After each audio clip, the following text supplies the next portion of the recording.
아마 여러분도 한 번쯤은 들어보셨을 문제일 거예요. 우리의 문화가 우리도 모르는 사이에 다른 나라의 역사 속으로 편입되고 있다는 사실 들어보셨나요? 특히 국제 스포츠 행사에서는 이런 일이 자주 벌어지고 있어요. 많은 분들이 스포츠는 스포츠일 뿐 정치와 역사를 연결하는 건 과하다고 생각하실 수도 있어요. 하지만 정말 그럴까요? 과거 올림픽이나 아시안게임을 떠올려 보면 스포츠 무대는 단순한 경기의 장이 아니라 국가의 정체성과 문화를 알리는 중요한 공간이기도 했습니다. 그런데 만약 그 무대에서 우리의 문화가 다른 나라의 일부로 둔갑한다면 그건 단순한 스포츠 행사에서의 해프닝으로 넘길 문제가 아닐 겁니다. 여러분 혹시 기억하시나요? 2022년 베이징 동계올림픽 개막식 그 장면을 떠올려 봅시다. 당시 중국의 전통을 강조하는 퍼포먼스가 이어지던 중 한복을 입은 인물이 등장했습니다. 화면을 보던 많은 한국인들은 당황했죠. 저건 분명 우리 전통 의상인데 왜 중국이 마치 자신들의 문화인 것처럼 소개하는 걸까? 라는 의문이 들었습니다. 이후 베이징 올림픽 홍보 영상에서도 한복을 입은 무용수들이 춤을 추고 상모를 돌리는 장면이 포함되면서 논란은 더욱 커졌어요. 이게 끝이 아니었습니다. 2023년 항저우 아시안게임 중국 측이 운영하는 미디어 센터와 미디어 빌리지 식당에서 김치를 파오차이라고 표기한 사건이 발생했죠. 한국의 대표적인 전통 음식인 김치가 중국식 절인 채소인 파오차이로 둔갑한 겁니다. 아니 김치는 우리 것이잖아. 라고 생각하는 우리는 황당할 수밖에 없었어요. 이런 사례들이 한두 번이 아니라는 게 문제입니다. 그런데 여러분, 이런 문화 왜곡이 스포츠 행사에서만 일어나고 있는 걸까요? 아닙니다. 최근에는 영화와 드라마 같은 문화 콘텐츠에서도 한국을 부정적으로 묘사하는 장면이 심심찮게 등장하고 있습니다. 특히 얼마 전 중국에서 제작된 영화 나라라 빙판 위의 빛이 큰 논란이 되었습니다. 이 영화에서 한국 쇼트트랙 선수를 반치광으로 묘사하면서 마치 한국이 공정한 스포츠 정신을 무시하는 나라처럼 보이게 만들었어요. 영화라는 매체는 대중에게 강한 인상을 남기는 힘을 가지고 있죠.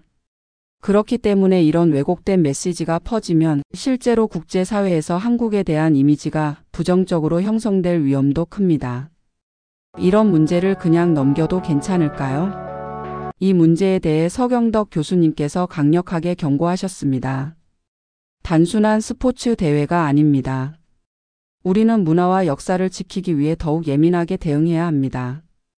교수님은 오랫동안 한국 문화와 역사를 세계에 알리는 데 힘써 오셨는데요. 이번에도 적극적인 경고를 보내셨습니다.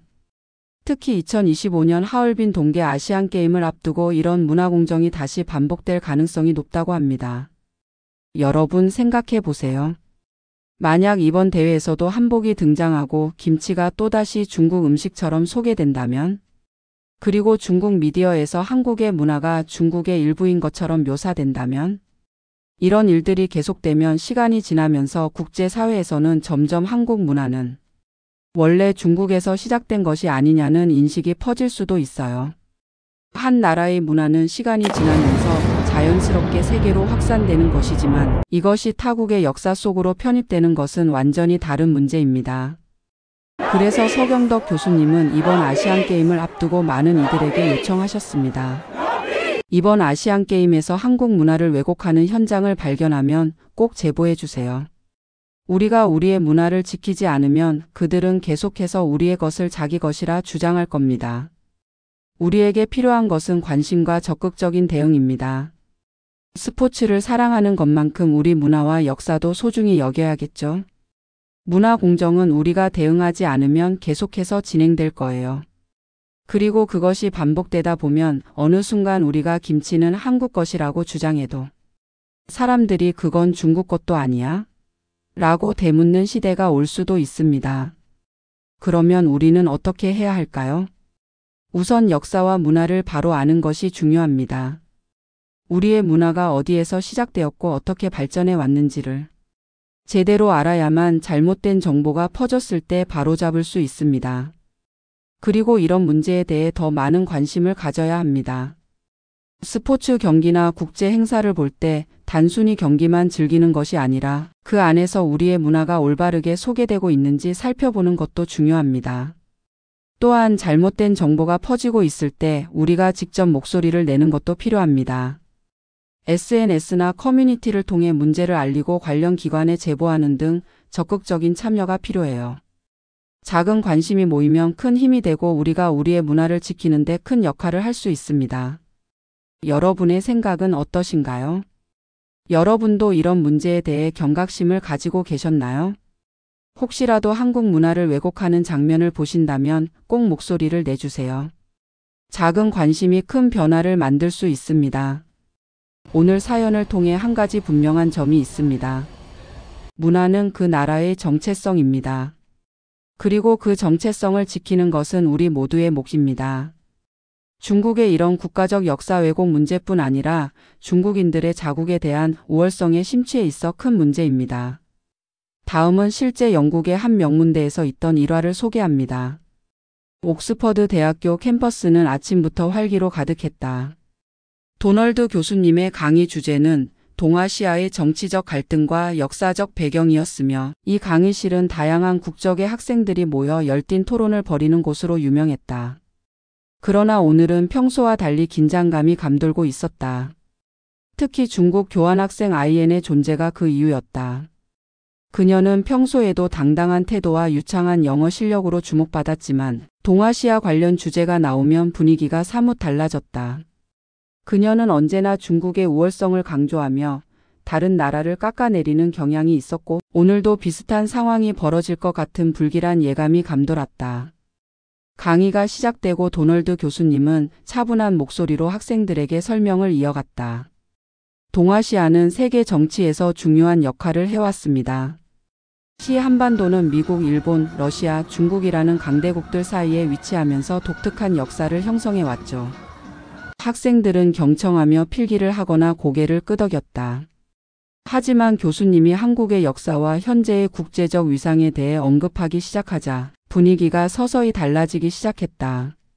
한국은 수많은 침략과 전쟁 속에서도 독자적인 문화를 형성하고 경제적으로 성장했습니다. 현재 세계 10위권 경제대국이며 반도체, 배터리, 조선, 그리고 K-팝을 비롯한 문화산업에서도 세계적인 영향력을 발휘하고 있습니다. 교수님의 말이 끝나자마자 강의실 한쪽에서 조용히 손이 올라갔다. 예상했던 대로 아이엔이었다. 그녀는 자신감 넘치는 목소리로 말을 꺼냈다. 교수님, 저는 중국인으로서 동아시아를 논할 때 한국이 과연 그토록 중요한 나라로 평가받아야 하는지 의문입니다. 한국은 역사적으로 중국 문명의 영향을 받은 변방 국가에 불과합니다. 독립적인 국가라기보다는 중국의 속국으로 존재해왔죠. 강의실이 순간 정적에 휩싸였다. 일부 학생들은 눈을 마주치며 당황한 표정을 지었고 몇몇은 교수님을 바라보며 그의 반응을 기다렸다. 한국을 단순한 소국으로 표현한 그녀의 발언은 상당히 도발적이었고 일부 학생들에게는 불편한 감정을 불러일으켰다. 그러나 아이엔은 주변의 분위기에 개의치 않고 말을 이어갔다. 한국의 발전이 인상적이라고 하지만 사실 그 기초는 모두 중국 문명 덕분 아닐까요? 고조선 시대부터 한국은 중국의 문명을 받아들였고 한자와 유교 사상도 중국에서 전래되었습니다. 지금도 한국이 세계적으로 인정받고 있지만 그 근본은 중국 문화와 기술에서 비롯되었다고 생각합니다. 아이엔의 말이 끝나자 강의실 뒤편에서 몇몇 학생들이 웅성거리기 시작했다. 한 학생은 고개를 절레절레 흔들며 작은 목소리로 중얼거렸다. 말도 안 돼. 그러나 아이엔은 아랑곳하지 않고 더욱 강한 주장을 펼쳤다. 경제적으로 성장했다고는 하지만 한국은 여전히 중국 경제에 의존하고 있습니다. 만약 중국이 한국과의 무역을 중단한다면 한국 경제는 큰 타격을 입을 겁니다. 또 하나 전쟁이 벌어진다면 한국 사람들은 그저 도망가기 바쁠 겁니다. 그 순간 강의실은 마치 얼어붙은 듯 조용해졌다. 일부 학생들은 그녀의 발언에 충격을 받은 듯 했고 몇몇은 불편한 기색을 감추지 못했다. 도널드 교수님은 깊은 한숨을 내쉬며 잠시 생각에 잠긴 듯 보였다. 그런 후 그는 차분한 목소리로 입을 열었다. IN 흥미로운 주장입니다. 하지만 역사는 감정이 아니라 사실에 기반해야 합니다. 그는 칠판 앞으로 나아가 한국의 역사를 하나하나 짚어갔다. 고구려의 광개토대왕은 수나라와 당나라의 100만 대군을 막아냈습니다. 고려는 30년간 몽골의 침략을 견뎠고 조선의 이순신 장군은 단 12척의 배로 300척이 넘는 일본 함대를 물리쳤습니다. 이런 역사를 가진 나라가 과연 용기 없는 민족으로 평가받을 수 있을까요?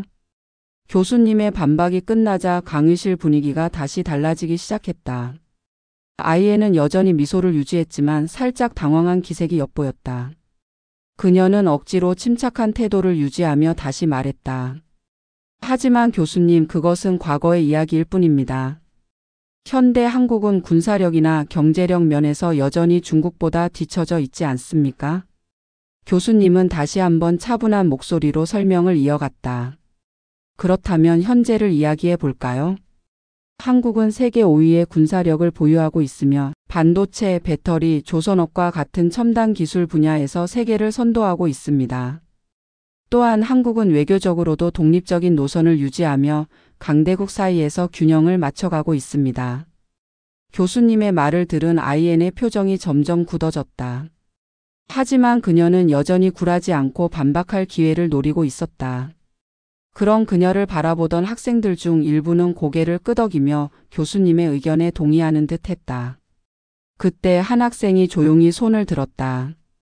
교수님, 저는 한국이 단순히 강대국의 영향을 받기만 한 나라가 아니라 그 속에서 자신만의 문화를 만들어낸 독립적인 국가라고 생각합니다. 한자가 전래되었다고 해서 한국의 문화가 중국의 일부라고 할 수 있을까요? 한국은 한자를 바탕으로 한글을 창제하며 독창적인 언어 체계를 구축했습니다. 문화와 역사를 수용하는 것과 그대로 종속되는 것은 전혀 다른 문제 아닐까요? 강의실의 공기가 다시 팽팽해졌다. IN은 무언가 대답하려 했지만 교수님은 조용히 그녀를 바라보며 말을 멈추게 했다. 좋습니다. 여러분의 다양한 의견이 나오고 있는 것은 매우 바람직한 일입니다. 하지만 기억해야 할 것은 역사는 단순한 해석이 아니라 증거와 사실에 기반해야 한다는 점입니다. 감정적인 주장이나 특정한 관점만을 강조하는 것은 올바른 역사적 해석이 아닙니다. 그날 강의는 평소보다 일찍 끝났다. 하지만 학생들은 쉽게 자리를 뜨지 못하고 깊은 생각에 잠긴 모습이었다.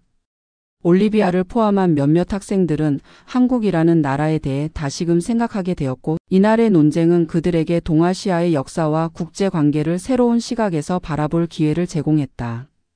강의가 끝난 후 올리비아는 도서관으로 향했다. 그녀는 동아시아 역사 섹션에서 한 권의 책을 꺼내 조용히 읽기 시작했다. 책장을 넘길수록 그녀는 한국의 역사가 단순히 생존의 기록이 아니라 강대국 사이에서 자신의 정체성을 지키기 위해 필사적으로 싸워온 이야기라는 것을 깨닫게 되었다. 교수님은 차분한 목소리로 다시 말을 이어갔다. IN의 주장을 인정하는 듯 하면서도 역사적 사실을 기반으로 그녀의 논리를 반박해 나갔다. 그는 먼저 칠판에 고구려, 고려, 조선이라는 세 단어를 적었다. IN 한국이 역사적으로 독립적인 국가가 아니었다고 주장했죠. 하지만 실제로 한반도의 역사는 강대국의 침략 속에서도 스스로를 지켜온 역사입니다. 예를 들어 고구려의 광개토대왕은 강력한 군사력으로 중국 대륙을 압박했고, 그의 후계자인 장수왕은 지속적으로 북방의 강대국들과 맞서 싸웠습니다. 또한 수나라와 당나라의 100만 대군이 고구려를 침공했지만 결국 고구려는 이를 막아내며 독립을 유지했습니다. 학생들은 교수님의 설명을 들으며 필기를 하거나 고개를 끄덕였다. IN 역시 조금은 진지한 표정으로 듣고 있었지만 여전히 자신의 의견을 굽히지 않는 듯 보였다. 교수님은 계속해서 설명을 이어나갔다. 고려 역시 몽골 제국의 침략에 맞서 30년 동안 저항하며 끝까지 독립을 유지하려 했습니다. 비록 결국 원나라와의 외교적 타협을 통해 관계를 맺었지만 고려는 스스로의 정체성을 포기하지 않았고 몽골 지배하에서도 고유의 문화를 지켜냈습니다. 조선 역시 임진왜란 당시 이순신 장군이 단 12척의 배로 300척이 넘는 일본 함대를 상대로 승리를 거두었죠. 이 모든 역사적 사실들이 무엇을 말해줄까요? 한국이 결코 약하고 의존적인 나라가 아니라는 것을 보여줍니다. 강의실에는 정적이 감돌았다.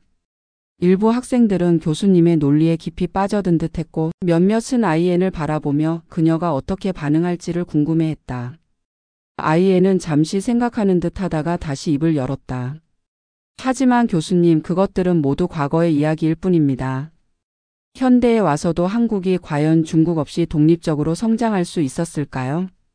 한국의 경제는 여전히 중국과의 무역에 의존하고 있으며 군사적으로도 미국과의 협력 없이는 자립하기 어려운 구조 아닙니까? 그녀의 반박에 교수님은 잠시 미소를 지으며 대답했다. 아마도 면적이나 인구와 같은 단순한 숫자로 평가하려는 서구적 관점 때문일 겁니다.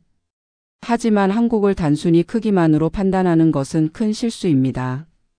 한국은 단순히 생존하는 것이 아니라 세계 무대에서 독창성과 창의력을 발휘하며 영향력을 넓혀온 나라입니다. 올리비아는 고개를 끄덕이며 생각했다. 작은 나라라는 말은 단순한 크기만 보고 내뱉는 편견에 불과했다. 이제 그녀는 더 이상 한국을 그렇게 보지 않을 것이었다. 며칠 후 강의실에서 다시 한국에 대한 주제가 나왔을 때 올리비아는 주저하지 않고 손을 들었다. 그녀는 조용하지만 단호한 목소리로 질문을 던졌다. 한국이 작은 나라라는 인식은 어디에서 비롯된 걸까요? 강의실이 순간 조용해졌고 학생들은 그녀의 의도를 궁금해하며 교수님을 바라보았다. 교수님은 잠시 생각한 후 차분히 설명을 이어갔다. 좋은 질문입니다. 서구적 관점에서 국가는 종종 면적과 인구로 평가됩니다. 하지만 국가의 영향력은 단순히 물리적인 크기로만 결정되지 않습니다. 문화, 경제, 기술력, 외교력 등 다양한 요소가 한 국가의 위상을 결정하죠. 학생들이 고개를 끄덕이며 그의 설명을 경청하던 중 예상대로 아이엔이 손을 들었다. 그녀는 자신만만한 표정으로 말을 이었다. 교수님, 저는 여전히 한국이 독립적인 나라라고 보기 어렵습니다. 한국은 경제적으로 중국과 깊이 얽혀 있으며 미국 없이는 군사적으로도 자립할 수 없습니다. 한국이 성장한 것은 결국 강대국들의 도움이 있었기 때문 아닐까요? 강의실이 다시 긴장감에 휩싸였다. 올리비아는 침착하게 그녀를 바라보며 말했다. 아이엔, 저는 당신의 의견을 존중합니다.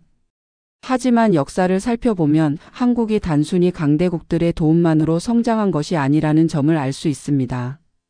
한국은 외세의 간섭 속에서도 스스로의 정체성을 지키며 발전해 온 나라입니다. 아이엔은 고개를 갸웃하며 반박할 준비를 하는 듯 보였다.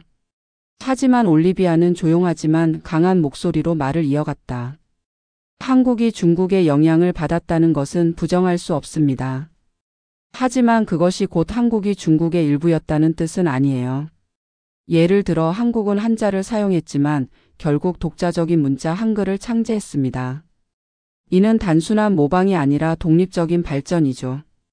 또한 한국이 일제강점기 동안 독립운동을 지속하며 자주국가로 남기 위해 싸웠다는 점을 보면 한국이 얼마나 강한 민족성을 가지고 있는지 알 수 있습니다. 강의실이 다시 한번 조용해졌다. 몇몇 학생들은 고개를 끄덕이며 올리비아의 말에 동의하는 듯 했다. 하지만 아이엔은 여전히 굴하지 않고 대답했다. 그렇다면 현대 한국은 어떻습니까? 재적으로 여전히 중국과 미국 사이에서 균형을 잡으려 애쓰고 있습니다. 한국이 정말 독립적인 나라라면 왜 아직도 강대국의 영향력에서 벗어나지 못하는 거죠? 올리비아는 미소를 지으며 다시 대답했다. 강대국 사이에서 균형을 유지하는 것은 오히려 한국이 외교적으로 독립적인 국가라는 증거입니다. 한국은 미국, 중국, 일본, 러시아 같은 강대국들 사이에서 외교적으로 신중한 행보를 유지하면서도 자국의 이익을 지켜나가고 있어요. 이것은 단순한 의존이 아니라 강대국들과 협력하면서도 독립적인 결정을 내리는 능력을 의미합니다. 아이엔은 더 이상 반박하지 못했다. 강의실의 분위기는 점차 변화하고 있었다. 학생들은 단순히 강대국에 의해 좌우되는 작은 나라가 아니라 스스로의 정체성을 지켜나가며 성장한 한국의 모습에 대해 다시 생각하기 시작했다.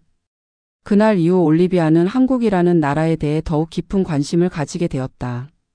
교수님은 그녀의 호기심을 반갑게 받아들이며 한국 대사관과 연결해 직접 한국을 방문할 기회를 마련해 주었다. 그렇게 해서 올리비아는 한국에 도착했다. 처음 발을 디딘 순간 그녀는 서울의 모습에 놀랐다.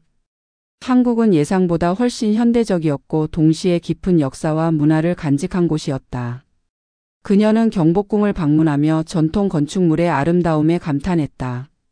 한복을 입고 궁궐을 거니는 사람들을 보며 한복이 단순한 전통 의상이 아니라 여전히 살아있는 문화라는 것을 실감했다. 하지만 한국의 현대적 모습도 그녀를 놀라게 했다. 강남의 빌딩 숲과 최첨단 IT 기술이 녹아든 생활 환경을 직접 경험하면서 한국이 단순히 전통을 보존하는 것뿐만 아니라 기술과 경제에서도 세계적인 경쟁력을 갖춘 나라라는 것을 깨달았다. 부산을 방문했을 때는 또 다른 감동을 받았다. 바다와 맞닿은 도시의 활기찬 분위기 속에서 그녀는 한국의 경제적 성장이 단순한 외국 자본에 의한 것이 아니라 국민들의 노력과 도전 정신이 만든 결과라는 것을 알게 되었다. 전쟁의 상흔을 딛고 세계적인 경제 강국으로 성장한 한국의 모습은 그녀에게 강한 인상을 남겼다.